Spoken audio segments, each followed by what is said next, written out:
નમસ્કાર વિદ્યાર્થી મિત્રો, ધોરણ 11 નામાના મૂળ તત્વો બે લેક્ચર આપણે જોયા.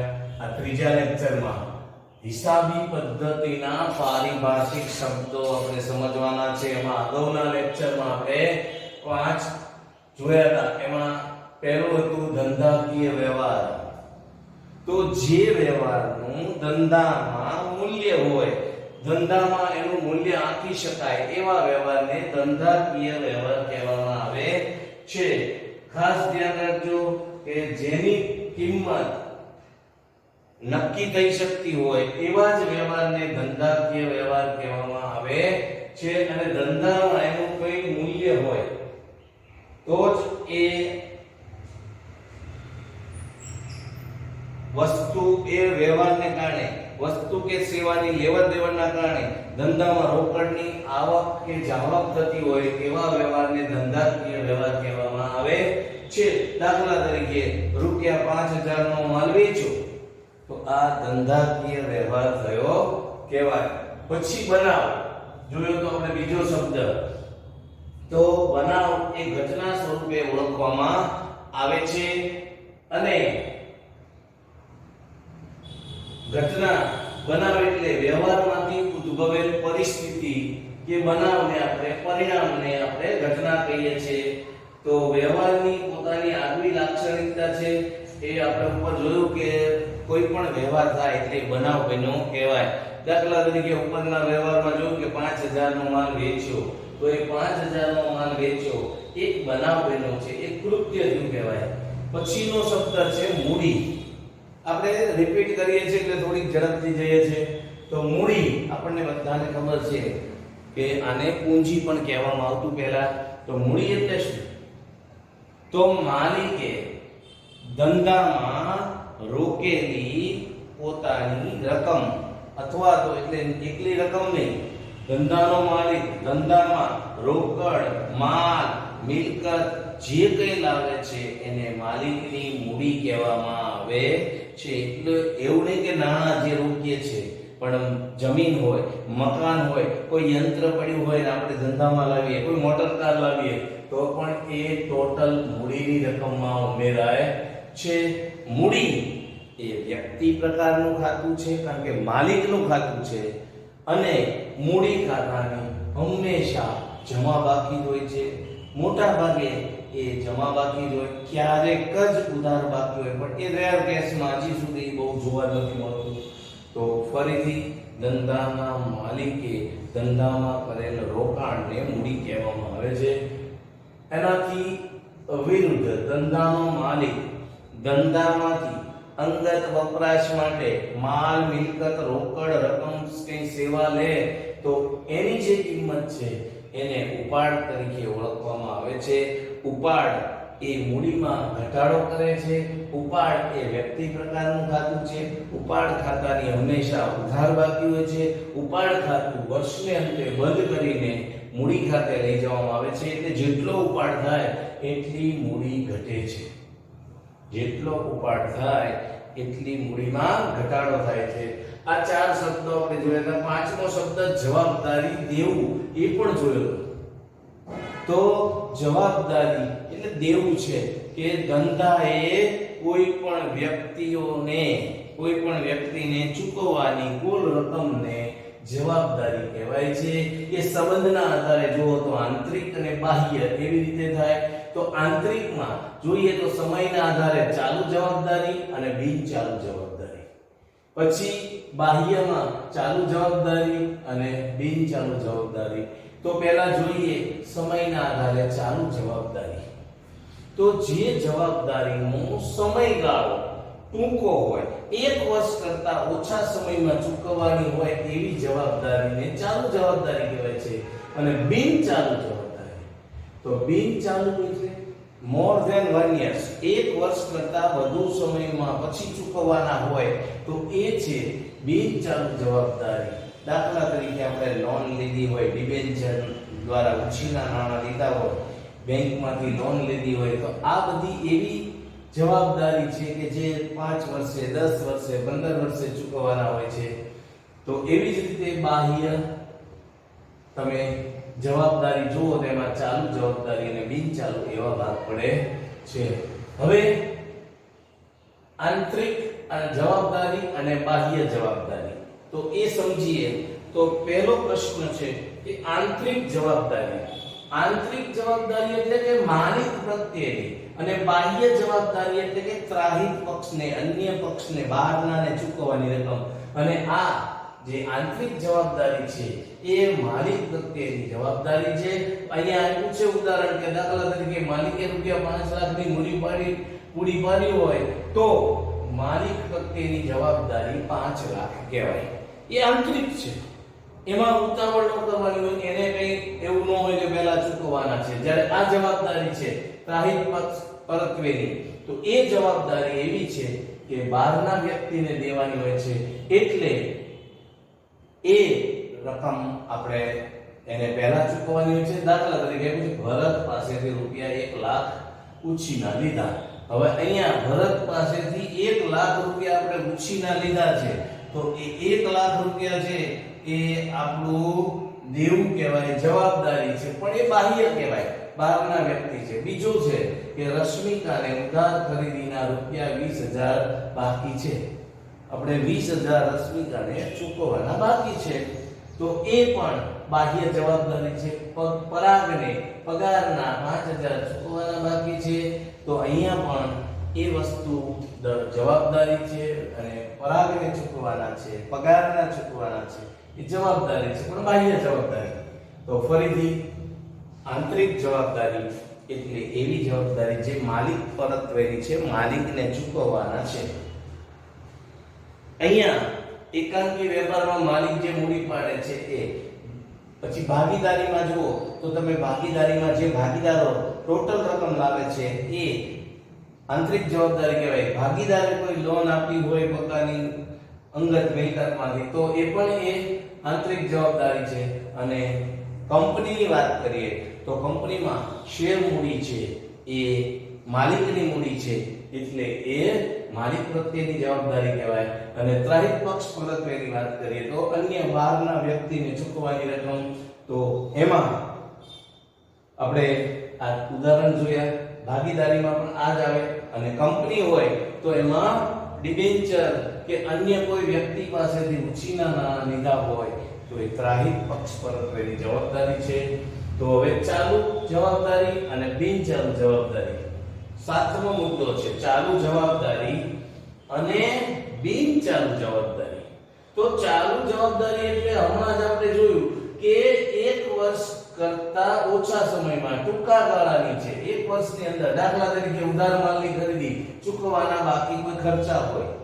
હવે ચૂકવવાના બાકી ખર્ચમાં પગારના ચૂકવવાના બાકી હોય, ખરીદીના બાકી હોય, કોઈ ભાડું ચૂકવવાનું બાકી હોય, સ્ટેશનરીના ચૂકવવાના બાકી હોય, ઘણા બધા ઉદાહરણ લઈ શકાય. તો આ બધી જવાબદારી છે ચાલુ જવાબદારી કહેવાય. એ ટૂંકા ગાળામાં વર્ષની અંદર ચૂકવવાના હોય. તો એનાથી વિરુદ્ધ બિનચાલુ જવાબદારી કે લાંબા ગાળાની જવાબદારી છે. 1 કરતા વધુ વર્ષમાં એને ચૂકવવાના છે, એટલે કે 2 વર્ષ, 5 વર્ષ. તમે સરકારમાંથી લોન લો, બેંક પાસેથી લોન લો, કોઈ ડિબેન્ચર બહાર પાડીએ છે તો એ આપણે 10 વર્ષ, 5 વર્ષ, 15 વર્ષ માટે એવી રીતે લઈએ છે, તો એ લાંબા ગાળાની જવાબદારી કહેવાય. એમાં બેંક લોન, ડિબેન્ચર, બરાબર, આ બધી વસ્તુ છે એ લાંબા ગાળાની જવાબદારી છે. એને આપણે બિનચાલુ જવાબદારી તરીકે ઓળખીએ છીએ. લોંગ ટર્મ અને આ શોર્ટ ટર્મની વાત છે. હવે મિલકતોમાં જોઈએ તો મિલકતોના 3 પ્રકાર પડે છે. એક બિનચાલુ મિલકતો, ચાલુ મિલકતો અને અવાસ્તવિક મિલકતો. તો બિનચાલુ મિલકતો એટલે કે જે મિલકતની કિંમતમાં ટૂંકા ગાળામાં ફેરફાર નથી થતો. જમીન, મકાન, યંત્રો, ફર્નિચર, ફિક્સચર્સ, પાઘડી, પેટન્ટ, ટ્રેડમાર્ક, કોપીરાઇટ, આ બધી મિલકતો છે એ બિનચાલુ મિલકતો છે. ચાલુ મિલકતો જે મિલકતોની કિંમતમાં ટૂંકા ગાળામાં ફેરફાર થાય છે, વધઘટ થતી હોય એવી મિલકતોને ચાલુ મિલકતો કહેવાય છે. દાખલા તરીકે આખર સ્ટોક, પછી રોકડ શિલક, બેંક શિલક, લેણી ઊંડી, આ બધી મિલકતો છે કે ચાલુ મિલકતો છે એની કિંમતમાં ટૂંકા ગાળામાં અપડાઉન ફેરફાર થયા કરે છે, વધઘટ થયા કરે છે. અવાસ્તવિક મિલકતો જે ખરેખર વાસ્તવમાં મિલકત નથી પણ એ આપણે લાંબા ગાળા માટે ભૌતિક સ્વરૂપનો, આમાં ભૌતિક સ્વરૂપ હોતું નથી પણ એનું ઉપજ મૂલ્ય પણ શૂન્ય હોય છે અને એક સાથે ખર્ચ ચૂકવો હોય એટલે એને મિલકત તરીકે ગણવામાં આવે છે કારણ કે એને અમુક વર્ષોમાં માંડી વાળવાની હોય છે અને આ બિન પુનરાવર્તિત ખર્ચ પણ કહેવાય છે. આમાં આપણે જોઈએ તો શેર ડિબેન્ચરનો વટાવ, પછી પ્રાથમિક ખર્ચા છે, એ બધી વિગત છે એ અવાસ્તવિક મિલકતમાં આવશે. હવે ધંધાની માલિકીની કોઈ પણ દ્રશ્ય અદ્રશ્ય વસ્તુ કે બાબત જેનું નાણાકીય મૂલ્ય હોય એને મિલકત કહેવાય છે. આ મિલકતની વ્યાખ્યા યાદ રાખો કે ધંધાની માલિકીની કોઈ પણ દ્રશ્ય અદ્રશ્ય વસ્તુ અથવા કોઈ બાબત હોય જેનું નાણાકીય મૂલ્ય હોય અથવા આર્થિક સાધનો જે માલિકે ધારણ કરેલા હોય. સમજો કે આ પેન છે એ મારી મિલકત કહેવાય, આ ઘડિયાળ છે મારી મિલકત કહેવાય, આ બોર્ડ છે મારી મિલકત કહેવાય કારણ કે મારી માલિકીની છે. પણ આ મકાન મારે ભાડાનું છે એટલે આ મારી માલિકીની કહેવાય નહીં, એ મારી મિલકત ન ગણાય. તો આ થઈ વાત મિલકતની વ્યાખ્યા. ફરીથી સમજીએ કે ધંધાની માલિકીની કોઈ પણ દ્રશ્ય અદ્રશ્ય વસ્તુ, દ્રશ્ય એટલે જેને જોઈ શકાય છે એ, દાખલા તરીકે જમીન, મકાન, યંત્ર, ફર્નિચર. અદ્રશ્ય મિલકત એટલે કે જે જોઈ શકાતી નથી, પાઘડી, પેટન્ટ, ટ્રેડમાર્ક, કોપીરાઇટ, આ બધી મિલકતો એવી છે કે જે મિલકત છે પણ આપણે જોઈ શકતા નથી.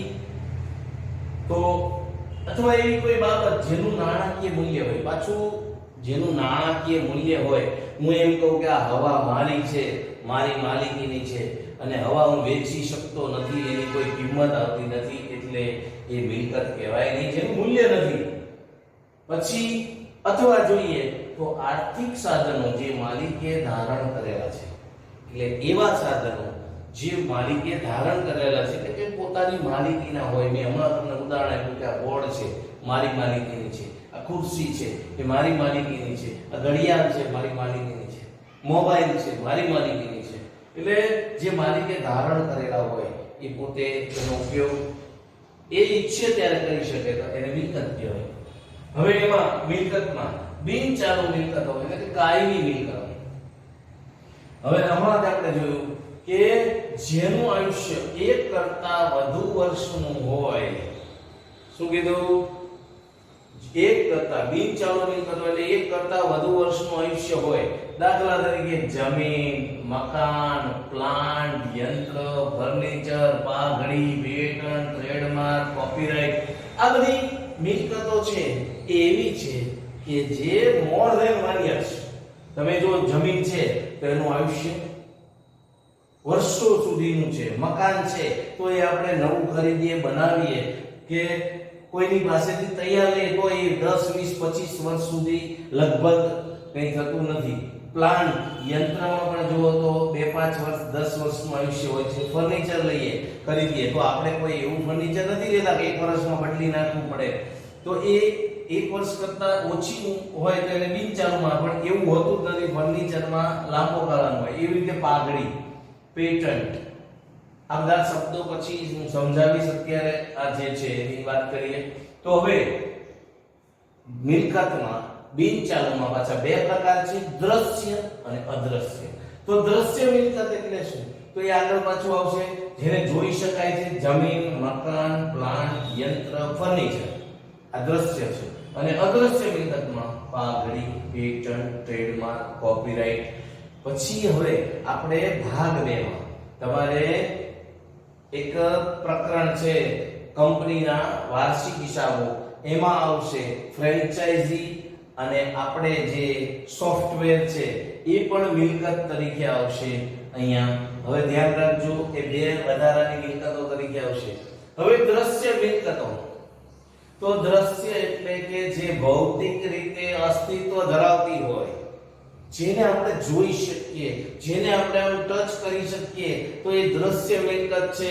મેં કીધું એમ આ ઘડિયાળ, આ પેન કે મારો મોબાઈલ છે, આ બોર્ડ છે, આ ભૌતિક રીતે અસ્તિત્વ ધરાવે છે. આમ ખબર પડે કે ભાઈ આ મારી મિલકત છે, તો આ દ્રશ્ય મિલકત. દાખલા તરીકે જો અહીંયા મેં ઉદાહરણ આપ્યા છે, જમીન, મકાન, યંત્ર, ફર્નિચર. આ બોર્ડ છે એ ફર્નિચરમાં આવશે.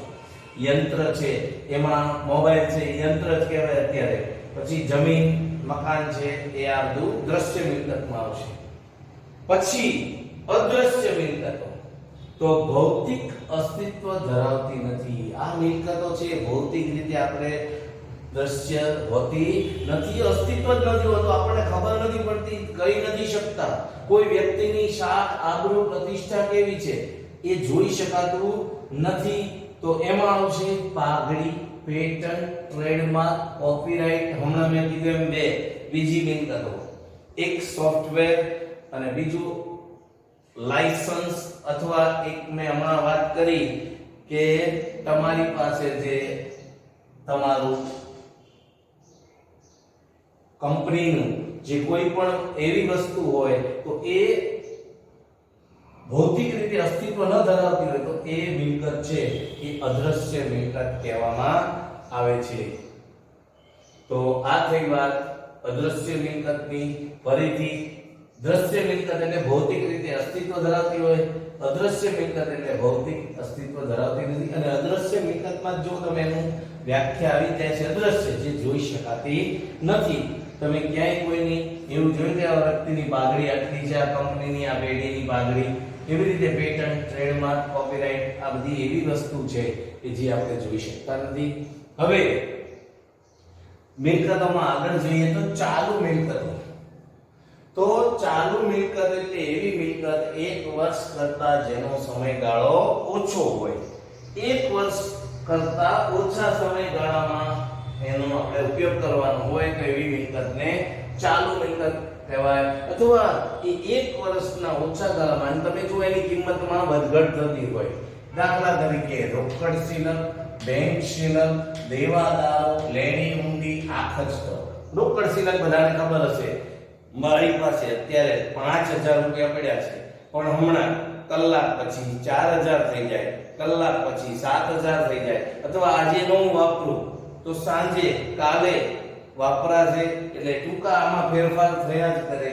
એવી જ રીતે બેંક શિલક જુઓ તો પણ એમાંય તમે જુઓ તો તમે કદાચ એમ વિચારો કે વાપરવા નથી, તોય 6 મહિને તમારું બેંકમાં વ્યાજ જે હોય જમા થશે, 12 મહિને વ્યાજ જમા થાય. એટલે તમારી શિલકમાં ફેરફાર થાય જ. પછી દેવાદારો એટલે કે જે વ્યક્તિને આપણે ઉધાર માલ વેચો હોય એની પાસેથી જે લેવાની રકમ છે, વ્યક્તિઓને દેવાદારો કહેવાય છે. લેણી ઊંડી તો આવા વ્યક્તિઓ પાસેથી આપણને ચેક જેમ મળે એમ આવી હુંડી મળેલી હોય તો એ હુંડી પણ ટૂંકા ગાળામાં ફેરફાર થતો હોય છે, એટલે ચાલુ મિલકત છે. એવી જ રીતે આખર સ્ટોક, વર્ષના અંતે જે માલ વેચાયા વગરનો પડ્યો છે એને આખર સ્ટોક કહેવામાં આવે છે. તો આ બધી ચાલુ મિલકત છે. પ્રવાહી મિલકત, આ ચાલુ મિલકત નો જ એક પેટા પ્રકાર છે, પણ એ ચાલુ મિલકતમાંથી આ સ્ટોકને બાદ કરો એટલે પ્રવાહી મિલકત ગણાય છે. ચાલુ જે મિલકતો હતી ઉપર જોઈએ એમાંથી આખરનો સ્ટોક છે એ નો ગણો એટલે પ્રવાહી મિલકત છે. એટલે ટૂંકમાં પ્રવાહી મિલકત એટલે એવી મિલકત જેનું ઝડપથી રોકડમાં રૂપાંતર થઈ શકે. એટલે કે ઝડપથી આપણે ટૂંકા ગાળામાં રોકડ મેળવવી હોય તો જો તમે આ રોકડ છે એ તો હોય બેંકમાંથી આપણે ઝડપથી જોતા હોય તો અત્યારે તો હવે તમે જો એની ટાઈમ એટીએમ મશીન હોય તો તમારે જ્યારે પૈસા જોતા હોય ત્યારે રોકડમાં રૂપાંતર થાય. દેવાદારો આ વ્યક્તિ પાસે જેની પાસે આપણે ઉઘરાણી કરવાની હોય તો એની પાસેથી માનો કે ભલે મને ખબર છે કે આ ભાઈ પાસેથી ઋષભ પાસે મારે 50000 લેવાના છે, એ અત્યારે મહિના પછી આવવાના છે, પણ જો મારે એની પાસેથી અત્યારે તાત્કાલિક જરૂર હોય તો હું એને પ્રલોભન આપું કે ઋષભ અત્યારે મને તું 2000 ઓછા આપજે, મને અત્યારે જેટલા પૈસા હોય એટલા આપી દે, પછી હું તારે 2000 ઓછા લઈશ તો એ 50,000 માંથી 48,000 દઈ દેશે, કારણ કે એને 2000 નો ફાયદો થાય છે. એટલે આ રીતે ઝડપથી રોકડમાં રૂપાંતર થાય છે. એટલે આ બધી પ્રવાહી મિલકત છે. અને પ્રવાહી મિલકતો જોઈએ તો ચાલુ મિલકત માઈનસ આખા સ્ટોક આ રીતે પણ મળી શકે છે આપણને. હવે વાસ્તવિક મિલકતો જેનું મૂલ્ય હોય બજાર કિંમત એટલે કે ઉપજ મૂલ્ય હોય, જેનું મૂલ્ય હોય કે હમણાં તમને કીધું કે આ પેન છે તો એનું મૂલ્ય છે, આ બોર્ડ છે તો એનું મૂલ્ય છે, પણ હું એમ કહું કે આ હવા, તો હવાનું કોઈ મૂલ્ય છે નહીં. આમ કિંમતી છે, હવા ન હોય તો આપણે મરી જઈએ, પણ હવા તમે વેચવા જાઓ તો વેચાતી નથી. એવી રીતે તમે નદી કિનારે બેઠા હોય, તમે એમ કહો મારે પાણી વેચવું છે તો અહીંયા પાણી વેચાય નહીં. ઘેર જઈને વેચો કોઈના ત્યાં તો વસ્તુ અલગ છે, પણ નદી કિનારે કોઈ પાણી એ રીતે નહીં વેચાય. તો આ જેનું મૂલ્ય છે એ બજાર કિંમત એટલે કે ઉપજ મૂલ્ય હોય અને રોકડમાં રૂપાંતર થઈ શકે. પાછું એને રોકડમાં આપણે રૂપાંતર કરીએ એવી મિલકતને વાસ્તવિક મિલકત કહેવાય છે. એમાં દ્રશ્ય, અદ્રશ્ય, ચાલુ આ બધી મિલકત આવી જાય. આપણે જે કહું જોઈએ દ્રશ્ય મિલકત, અદ્રશ્ય મિલકત, ચાલુ મિલકત બધાનો સમાવેશ થાય છે. જે મિલકતોના વેચાણથી નાણાંનું ઉપાર્જન થઈ શકે. એટલે આ જે મિલકતો એવી છે કે એના વેચાણથી નાણાંનું ઉપાર્જન થાય છે. આ વેચીએ એટલે નાણાં મળે છે, ઉપાર્જન એટલે નાણાં અને મળે, રોકડા મળે. તો હવે અવાસ્તવિક મિલકત ભૌતિક સ્વરૂપમાં હોતું નથી. આ ભૌતિક હોય છે, અહીંયા ભૌતિક સ્વરૂપનું હોતું નથી. એટલે કે આ આપણે ક્યાંય જોઈ શકતા નથી, આપણને ખબર નથી પડતી કે આ છે કે નહીં. એનું ઉપજ મૂલ્ય શૂન્ય હોય છે, વેચી પણ શકાતી નથી. કોઈને આપણે વેચવા જઈએ તો વેચી શકાય નહીં, રોકડમાં રૂપાંતર થઈ શકતું નથી. એ જ રીતે અવાસ્તવિક મિલકત છે, તમને એમ થાય કે મારે વેચી દેવી છે, એનું રોકડમાં રૂપાંતર કરવું છે, તો એ રોકડમાં રૂપાંતર થઈ શકતું નથી. તો આવી બાબતો છે એ અવાસ્તવિક મિલકતમાં ધ્યાન રાખો. પછી આનો લાભ છે, અને આ એક બિન પુનરાવર્તિત ખર્ચ છે. આ ખર્ચ કેવો છે? બિન પુનરાવર્તિત, એટલે એનું પુનરાવર્તન થતું નથી. એકવાર ખર્ચ કરી દીધો એટલે એનો લાભ આપણને એક કરતા વધુ વર્ષ માટે મળતો હોય છે. અને આનો લાભ એક કરતા વધુ વર્ષ માટે મળે છે. તેથી આ રકમને અમુક વર્ષોમાં માંડી વાળવાની હોય છે. એટલે આ રકમ શું કરીએ છીએ? અમુક વર્ષમાં માંડી વાળીએ છીએ, એટલે મિલકત તરીકે ગણાય છે. અને દર વર્ષે નિયત કરેલી રકમને આપણે ખર્ચ તરીકે માંડી વાળીએ છીએ. દર વર્ષે જે નક્કી કર્યું હોય રકમ એ માંડી વાળવામાં આવે છે. દાખલા તરીકે તમને કહું તો તમે શેર ડિબેન્ચર બહાર પાડવાનો ખર્ચ છે, બહુ મોટો ખર્ચ હોય. એવી જ રીતે શેર કે ડિબેન્ચરનો જે વટાવ આપીએ છીએ એ પણ મોટો ખર્ચ હોય. પ્રાથમિક ખર્ચા છે. કોઈ પણ કંપની આપણે શરૂ કરવી હોય, કોઈ પણ વસ્તુ આપણે નવી શરૂ કરીએ ત્યારે શરૂઆતમાં જે ખર્ચ થાય છે એ પ્રાથમિક ખર્ચ કહેવાય. એ ખર્ચ એક જ વાર થાય છે, પણ એનો લાભ આપણને મોર ધેન 1 યર, એક વર્ષ કરતા વધુ સમય માટે મળે છે. એટલે આ છે એ અવાસ્તવિક મિલકત ગણાય છે. એવી રીતે શેર ડિબેન્ચર બહાર પાડવાનો ખર્ચ, શેર ડિબેન્ચરનો વટાવ, આ બધા અવાસ્તવિક ખર્ચ છે. આને પ્રસારિત મહેસૂલી ખર્ચ અથવા મુલતવી રાખેલ મહેસૂલી ખર્ચ તરીકે પણ ઓળખવામાં આવે છે. પ્રસારિત મહેસૂલી ખર્ચ અથવા મુલતવી રાખેલ મહેસૂલી ખર્ચ પણ કહેવામાં આવે છે. પછીનો શબ્દ છે પારિભાષિક આવકો. તો ધંધાના વ્યવહારના પરિણામ સ્વરૂપે જ્યારે નાણાં મળે છે તેને આવક કહેવાય. કોઈ પણ વ્યવહાર થયો તો એ વ્યવહારને પરિણામે મને જે કંઈ નાણાં મળે છે એ આવક કહેવામાં આવે છે. મળવાના સ્વરૂપને આધારે જોઈએ તો નિયમિત મળતી આવક અને અનિયમિત મળતી આવક એવા બે પ્રકાર પડે છે. તો કોઈ પણ ધંધામાં મેં વ્યવહાર કર્યો હોય એના પરિણામ સ્વરૂપે મને આવક થાય, નાણાં મળે તો એને આવક કહેવામાં આવે છે. હવે એમાં મેં કીધું એમ કે મળવાના સ્વરૂપે જોઈએ તો નિયમિત મળતી આવક અને અનિયમિત મળતી અથવા નિયમિત ન મળતી હોય એવી આવક. તો ધંધાની રોજબરોજની જે પ્રવૃત્તિ છે એમાંથી જે આવક મળે છે એને નિયમિત મળતી આવક કહેવાય છે. દાખલા તરીકે વેચાણ, કમિશન, ડિવિડન્ડની આવક, ભાડાની આવક, આ બધી નિયમિત મળે છે.